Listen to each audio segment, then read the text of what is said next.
ஸ்ரீ குணரத்ன கோஷத்தில் 40வது ஸ்லோகம்.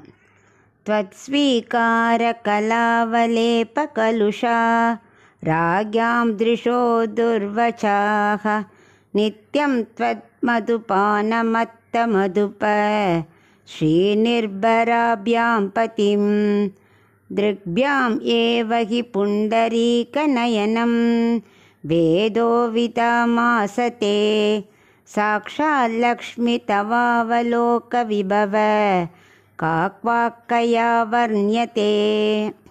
இப்போ இதுக்குள்ள அர்த்தத்தை பார்க்கலாம். ஸ்ரீ ரங்கநாயகியே மகாலட்சுமி, உன்னோட கருணை மிகுந்த கடாட்சம் காரணமாகத்தான் இந்த உலகத்தில் உள்ள அரசர்கள்லாம் ரொம்ப செல்வத்தோட கர்வத்தோடு இருக்கா.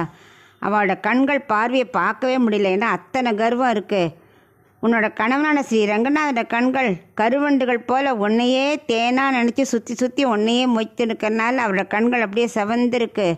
அதனால தான் வேதங்கள்லாம் அவரை செந்தாமரை கண்கள் புண்டரிகாட்சான் புகழ்ந்துட போலும். இப்படியாக உள்ள திருக்கண்களை எப்படி நான் வர்ணிக்க முடியும் அப்படிங்கிறார்.